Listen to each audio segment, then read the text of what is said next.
Today we're going to be drawing clothes. If you want to write clothes up on the top of your worksheet, you should have a worksheet with 4 people with muscles that are lightened. We're going to be drawing right on top of these lightened muscles, learning the different types of folds in order to make clothes. So one misconception with clothes, people get really excited and they start to give their figure lots of different styles and shirts and t-shirts and socks and scarves. But you want to make sure when you're drawing a fold that, or any clothes for that matter, that you're including folds and shadows. Otherwise, you're going to get these little cartoon people like you see here on the screen. Okay, we want to make sure we have protrusion of the cloth. That means that when you have a sleeve or pant legs, if I push my sleeve up, the cloth is actually sticking out and bulging out of the edge of where my muscle, my arm is. Okay, so we want to make sure that we have protrusion, bulging of the cloth. You also want to make sure you're showing shadows. So I found another little cartoon image, very simple. They are showing protrusion of the folds, and they're also putting in darker values of where the shadow of that fold might be. Okay, very important. Now these are still very cartoon-like because they're not blending out their shadows. It's just one shape of value with a hard edge. Okay, we're going to try to blend everything out today to make it look natural. So there's lots of options as we're working today, and there are a bunch of different folds that I'm going to be teaching you, but there are 4 very important things we have to remember for every single fold. And the first one is that the cloth is either going to follow the muscle or protrude off of the muscle. Very important in order for it to look natural. So let's make a note of that up here at the top. You have to follow the muscle. You can never chop into the muscle, right? The cloth can't go into my muscle. That's impossible. Or you have to protrude off the muscle. Okay, it has to stick out further than what we have drawn. Very important. We're going to pay attention to something called tension points. So I'm going to talk a little bit about tension points today in our fold drawing.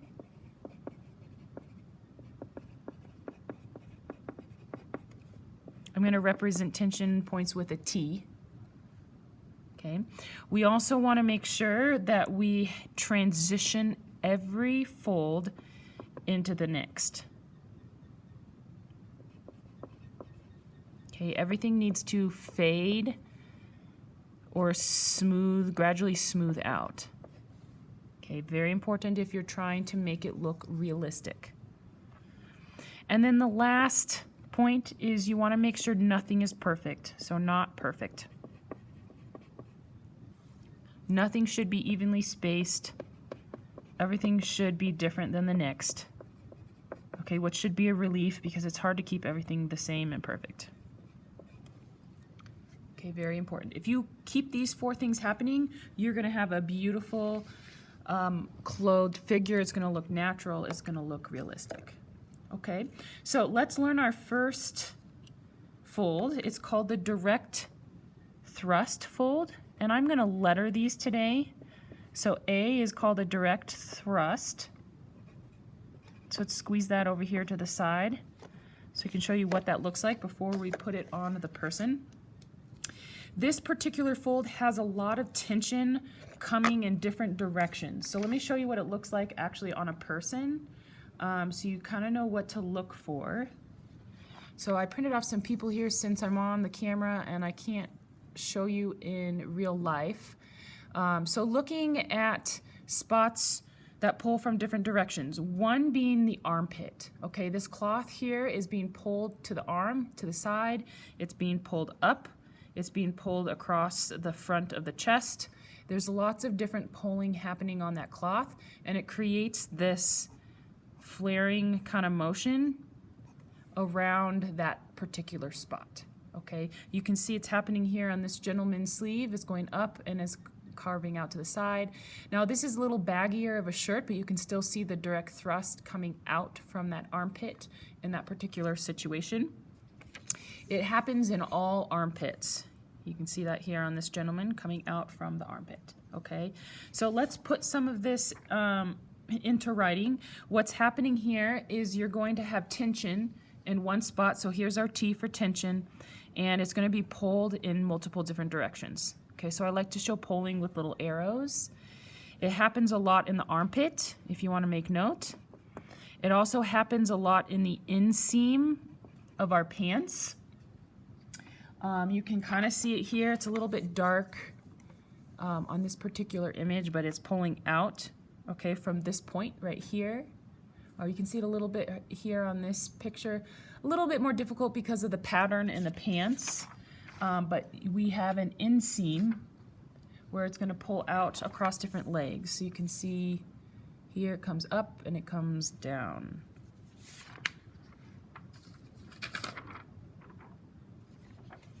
Okay, here looking at it from the back view, it's coming across, it's coming up, it's bending around. Okay, same thing here, it's coming out. Okay, out and across on that inseam. So we need to put some of this on our figures. So starting in the armpit, here's our tension spot right here. One thing you could do is just kind of draw some lines coming out from that point to start the inseam. Now this arm is lifted, so it might kind of be stretched up. We might see a little bit of some stretches here on the inseam of the pants. Pull it out in different directions. And I'm going to exaggerate everything today, giving them very baggy clothes. Okay, and that's as far as we can get right now with our inseam. Now, one thing to keep in mind, every time we draw a line when we're drawing cloth, it's going to be a crease in the cloth. So if I'm drawing little lines coming out like this from a particular spot, that's going to be my shadow. So I'm going to shade it a little bit wider towards the point and then fade it out into like little triangles. And I'm going to pretend that in between these little shadows are little cones or cylinders. The cloth is going to be rounded. Okay, if I've released my pet ant to crawl across this, my ant would crawl over into the dip, which is the shadow, over the highlight, into the dip, over the highlight, into the dip. Okay, as they're crawling around on that cloth. Okay, so anywhere where we shade, it's going to be a crease, a dip, a shadow in. Wherever it's left untouched, so all the white space is going to be where the cloth is bulging out. It's going to catch more highlight, okay? And you'll kind of see this as we go through. So I'm going to leave my direct thrust wrinkle just like that as I'm starting, okay? Then I'm going to move into my next fold. So B is called our cross wrinkle.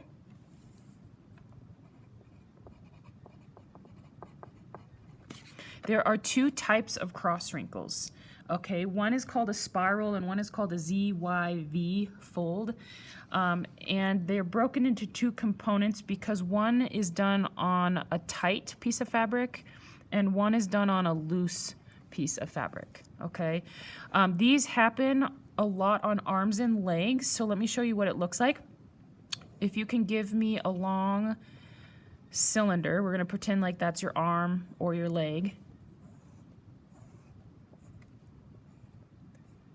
Okay, and we're going to put cloth on that. So just to give you an idea of what we're going to be doing, what it looks like, we're going to work with our arms and legs, and if you push up your sleeve, you're going to get gathers of cloth on the lower part of your sleeve, and it can also work up your arm. Okay, the tighter the clothes, the tighter the wrinkle. Okay, this is a cross wrinkle.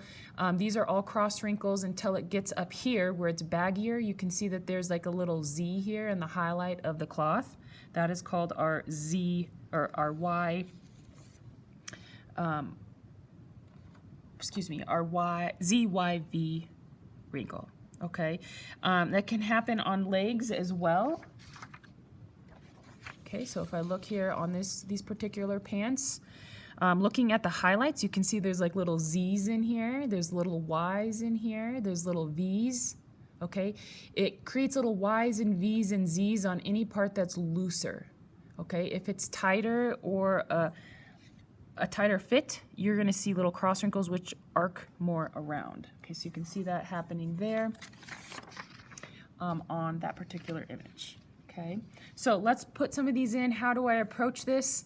If we're doing something tighter, we are going to come here along the edge of the cylinder. Let's say this is where my cuff is on my sleeve. And the first thing I like to do is actually create a protrusion, right? That's one of the things we have to make sure we do when we're doing folds, is protrude off of the arm, off of the muscle. So you're going to come here, and I actually like to show protrusion coming off of the edge, and we want to make sure nothing is perfect, right? So I actually do my protrusion first, make it inconsistent, not the same on both sides. Wherever it protrudes, you're going to catch a highlight. Wherever it dents in, you're going to catch a shadow. So since it's denting in here, I'm going to come across and shade to the other dent on the other side. Same thing here, shade where my dent is, come across to the other dent on the other side to create folds in the cloth. Okay, now these are the creases. So to make this look natural, I'm going to have to fade my value, maybe erase the arm underneath that is being covered up.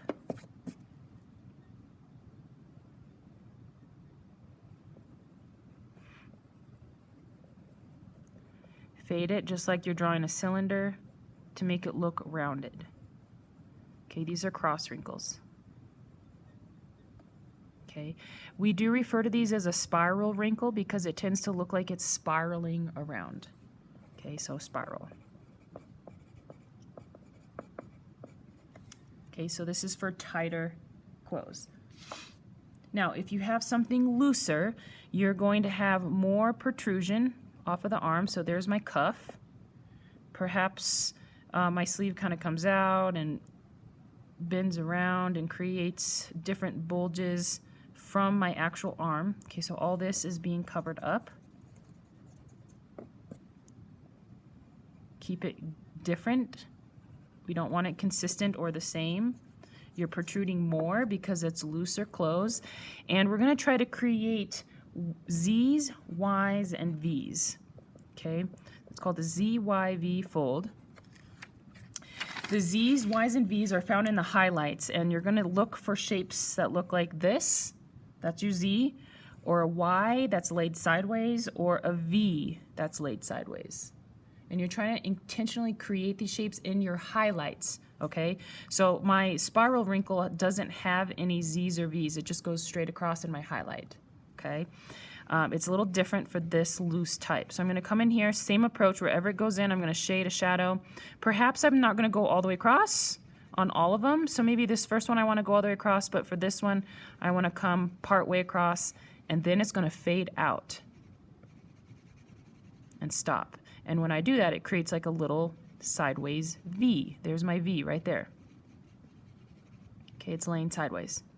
Then perhaps I come in here, I do the same thing. I start my shadow, I stop it, fade it out, and then it comes around, I do another one, stop it, fade it out, maybe I do another one, stop it, fade it out, and there I just have a Z.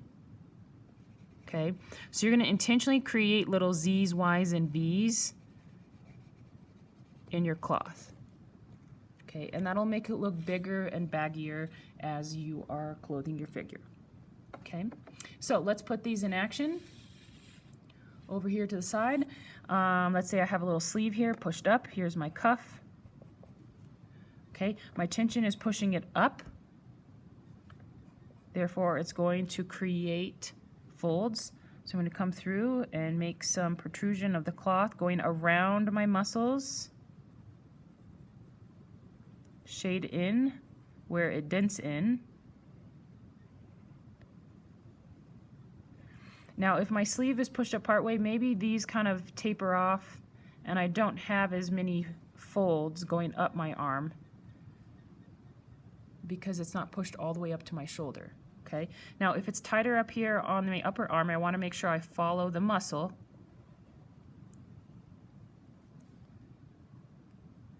Okay, these direct thrust folds are going to taper down and fade off into my cloth, right? We want to make sure we transition, fade, and smooth all of our folds. I can't just stop my direct thrust there. Now that I have my sleeve developed, I'm going to try to fade it, smooth it out to make it look natural in my sleeve. Okay, so there's my long sleeve. I can put these types of cross wrinkles on my arms, on my legs. Sometimes you even see them on shirts.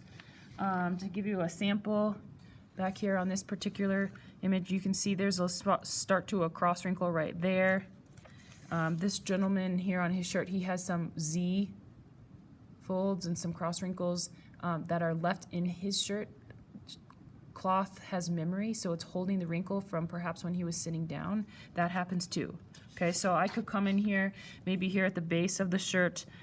It's sitting maybe on my hip right here, and the hip is pushing it up, which might create some folds here at the base of the shirt. And then I can drag that up here into the top of my armpit.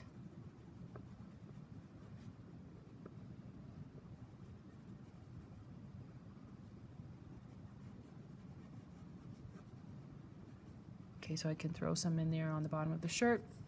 Of course, I could do the same thing down here on the pants. I could put some XYZ, maybe it's a little bit baggier down here on the pants.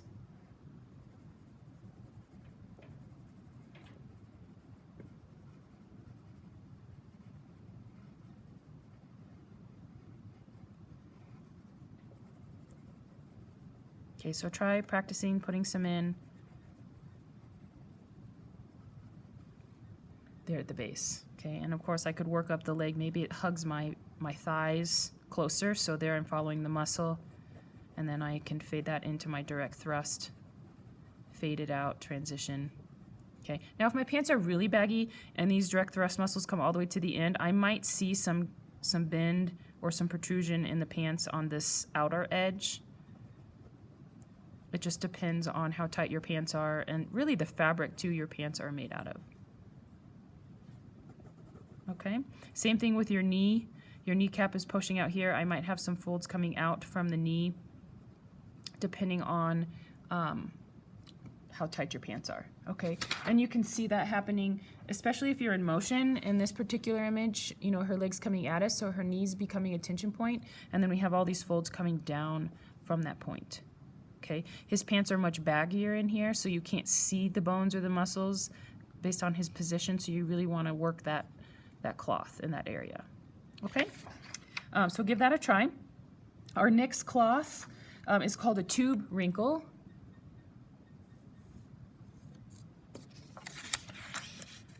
So C over here to the side is a tube wrinkle.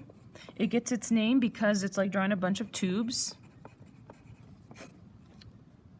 Okay, so essentially what we're going to do, if you draw a bunch of cylinders all lined up, like they're standing in line to go get their lunch.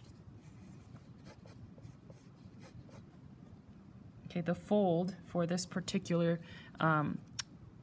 wrinkle is going around one cylinder in the front, and then going around one cylinder in the back, and then going around one cylinder in the front, and then going around one cylinder in the back. So you're getting this kind of motion at the base of the cloth. Okay, wherever it pulls up, you're going to get shadow. So think of your shading of your cylinder, right? Your cylinder is going to cast shadow on one side and highlight on the next.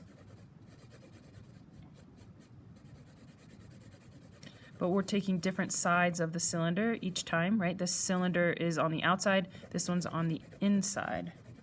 This one's on the outside, this one's on the inside. So you're going to get this altering light to dark as you go across the cylinders.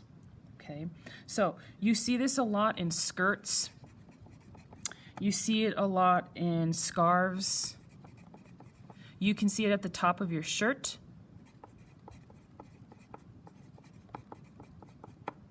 Shirt. Okay, so you'll have to look for it. It happens because you have tension or things pushing cloth together. So we have two tension points pushing it together, which causes it to gather in this tube kind of action. So to give you an example of what that might look like on a person, okay, so I have a bunch of dresses here. These are tube folds. Okay, here on the skirt, same thing here, tube folds, big tube folds. We have some back here. It doesn't always just happen in skirts. It can happen on guy clothes as well. It's not as common. You can see it happening here on his shirt because it's unbuttoned and loose, how it's kind of waving around here at the bottom. That's a tube fold. Okay, if you have any type of scarf hanging down, that happens too. If you have any type of pleats, guess I forgot to show you guys this one. It's pleated at the bottom, so it creates this little ruffle effect. That's a tube fold. Okay, this is also a tube fold on top of a tube fold. So you just have to pay attention to that. Anything that drapes could have tube folds if it's coming off your body. Now this is in motion, okay, they're flying, but his shirt's kind of falling off. If this was just hanging, it would probably have a tube fold in it if the wind was not blowing. So just pay attention to how things are falling. In fact, looking at this particular image, he has some tube folds here in his shirt before it bends across his leg. Okay? So what we're going to do to start our tube folds, I like to create an uneven line. So if I'm doing a skirt, I'll kind of create a little wiggly jiggly line, kind of like that. And it's almost like you're drawing a flag. If you've ever drawn a flag, you're going to pull up wherever it bends to create like little creases in the cloth or little tubes. And then whatever is happening at the bottom has to happen at the top. So you're pretty much mimicking the shape you have at the bottom at the top. You're drawing the same squiggle twice if you can help it. And then wherever you bend at the bottom, wherever it goes up, you're going to add in a shadow. So that's going to be the crease. And then it comes out, and then here's another little crease, and then it comes out, and here's another little crease. And just throw some shadow wherever it goes up. And if there's a little variation in the line, just give it a little shadow or highlight, and it will look natural. Okay, so that's essentially what we're going to be doing. So if you're doing a skirt, okay, that's the most common spot to see it. I like to just create an irregular base first. So let's say that's the bottom of my skirt. And I want my skirt to sit on my waistband. So here, let's say there's the elastic. Okay. Now a skirt, if it has elastic in it, is going to have tension coming from both sides, right? So it's going to be gathered more at the top than at the base. So what I like to do is actually kind of create little gathers, little lines extending down from that waistband. Okay, so these are the folds in the cloth. Try to keep them inconsistent if you can. Okay, some are further away than from each other, some are a little thicker. And then what we're going to do is we're going to make the bottom wiggly line come and meet the shadows at the top. So if I frame the skirt, so if I'm going to bring it up, I'm going to start here where it comes up by giving it shadow. Okay, so that's the crease in the skirt at the bottom. It comes up here too. Here's the crease of the skirt at the bottom. It comes up here. Crease. Crease. Everywhere it's pulling up, I'm just giving it a little bit of shadow. And then I want to transition it. So perhaps this crease comes up and touches some of these shadow lines at the top. Perhaps some of them like break off into multiple components. Maybe it's one big dip. Maybe I want it to kind of feather off. Okay, again, you have to keep it all different. Don't make any of them the same. And just kind of bring them down together, a little from the top, a little from the bottom. Some of them will go all the way up, some of them won't.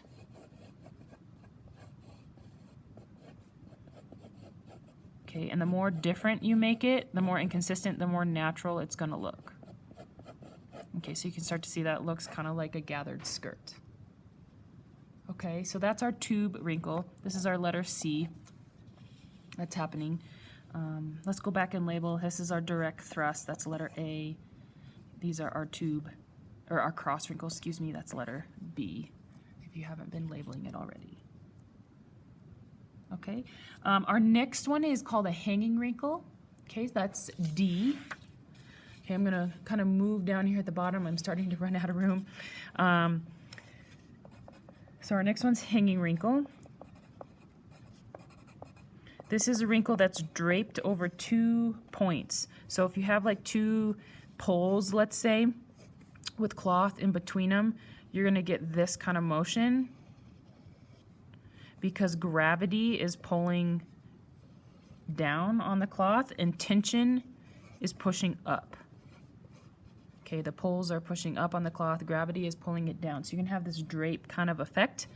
And it's very similar to the tube wrinkle, and you're going to have tubes, but laying across these 2 tension points. Okay, so if I drape a tube across, it might be really skinny here because the tension's pushing up, and then it relaxes and it gets wider as it hangs. Okay, and then it gets skinny as it's being pushed up. And you're gonna get this kind of action on a hanging wrinkle. Okay, wherever there is a line, remember this is a crease, so I'm going to make it darker on the crease and fade it out towards the middle, just like you're shading a cylinder. Transition it, make it smooth. The better you can transition the crease to the highlight, the more natural it's going to be. Okay, so that's a hanging wrinkle. We find these in the tops of shirts, scarves. Okay, let me show you some samples. This is a little hard to see because the scarf has some pattern to it, but it's going to hang and drape across the shoulders. The shoulders are the 2 tension points. Gravity is pulling down. Same thing here. It's a little hard to see because of her patterns, but you can see those arcing samples. We'll do a scarf on one of our people. You can actually see part of a hanging wrinkle here. Okay, the button and his hip are the tension points, and you can see it draping in between, okay, with those shadows. That's a hanging wrinkle. You can see it here on this particular shirt. Even though it's light, there's the arcs. Okay, on that one, you can see the hanging wrinkle here on his lower part of his shirt. The looser the shirt, the more the hanging wrinkle you're gonna get. Okay, so let's put it on our drawing, see what it looks like. I need to sharpen my pencil. Okay, so if I am completing this shirt here from our first image, these direct thrust wrinkles could actually kind of drape down and transition into one another to get a hanging wrinkle in between my direct thrusts, depending on how baggy my shirt is. So that's making it look baggier. But I just now inserted my D hanging wrinkle in between my direct thrusts. Okay, if I wanted to put a scarf on this person off to the side, I would just create inconsistent arcs down, right? Make them all different. No one the same. We want it imperfect, excuse me, not the same. The more different they are, the more natural it's going to be. These are shadow lines, so I'm going to shade and fade. Shade and fade. Shade and fade.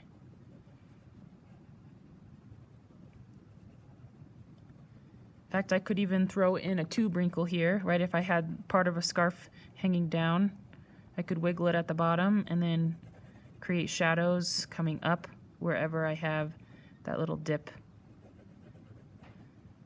on the wiggle. I could give it some tassels. I could even have one on this side. So now I have a tube wrinkle on my scarf and a hanging wrinkle. Look at that. Tassels. Okay, so you can really have fun with it as you are decorating. Okay, the last fold that you're going to pay attention to is called a loop fold. Okay, so E is your loop fold. Okay, that's an O. Loop folds are found on bent appendages, so arms, legs. This is a perfect example right here. Okay, you're gonna get this little loop when your cross wrinkles transition from one arm to the next. You can see some loops right in here. That's a loop fold. You can see a loop fold actually in his jacket, how it loops around. Okay, so you're gonna be creating these little teardrop loopy shapes on the creases of your appendages. Okay, so the only leg that's bent here is this particular one, so you're gonna create like a little loop. And these loops are actually the highlights. Okay, so I'm gonna create a little shadow loop, and then I want to make sure that I create a little highlight that loops around, and then I'm gonna work down into those cross wrinkles or ZYV wrinkles.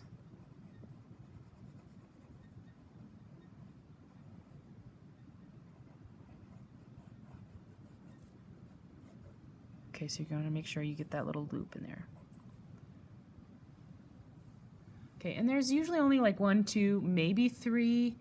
It just depends on your type of fabric you're working with. But essentially what's happening here, if you have 2 cylinders with a bend, you want your cross wrinkles, which are moving this way, right, on one arm or leg. And then the 2 wrinkles are bending this way on your second arm or leg. There has to be a transition point between this arc and that arc, and they result in these little loop type shapes.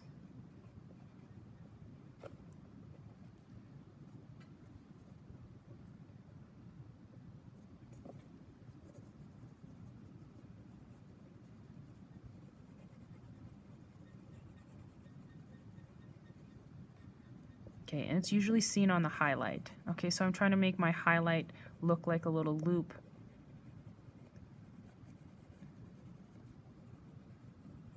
Okay, there's my elbow that's say back in there in the shadow. Shade in my lines for my creases. Keep it darker on the back side of the arm if it's in shadow. Okay, so it's kind of what you're going for those little loops. Don't go too crazy with them, or it's going to look kind of fake. Okay, you can see a little bit happening here on his arm too. Since it's bent, it kind of loops, little tiny loops in there. Okay, so those are all of our folds that you can possibly use on your projects. You don't have to clothe everything, and you don't have to have super baggy clothes. In fact, if you want clothes to be tighter, those muscles that you drew under or on top of the bones are really important, because your clothes are going to hug your muscles really, really tight. So if I'm trying to make this person here off to the right look like they have athletic clothes on, I want to make sure that I'm going right along that muscle bend, okay, right along the bone, in order to shape my tight leggings perhaps that I'm drawing on, okay?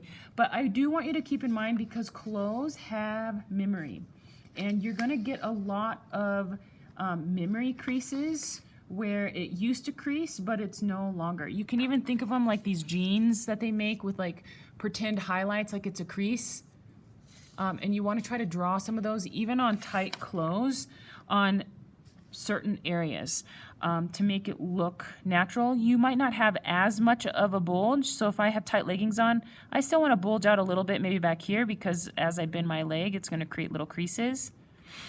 But I don't want them to bulge way out, because my clothes are pretty tight, right? And then I want to kind of fade those out quickly. They might not go all the way across to the front, okay? Or perhaps under here, maybe there's some creases from when I sat down and the cloth is holding memory, so I want to bulge out just a little bit and then stretch it around my gluteus maximus, connect it to my waistband at the top. Okay, maybe my leggings were bunched up a little bit under my boot. Okay, it tends to bunch a little bit more at the bottom.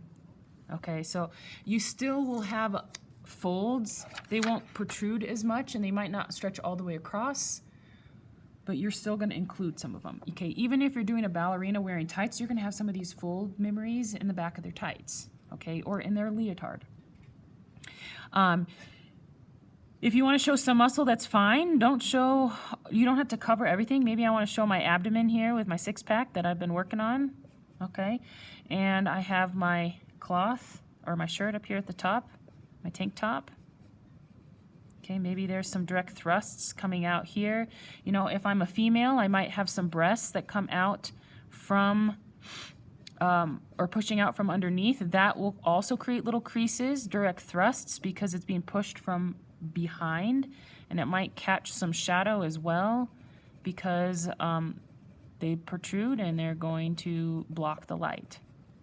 Okay, so just kind of pay attention to things that push out, things that are being pulled as you are clothing your people. Okay, so give it a try. I won't clothe the rest of it if you want to practice with different styles, but this is the basics of drawing folds. So give it a try. Have fun. Good luck.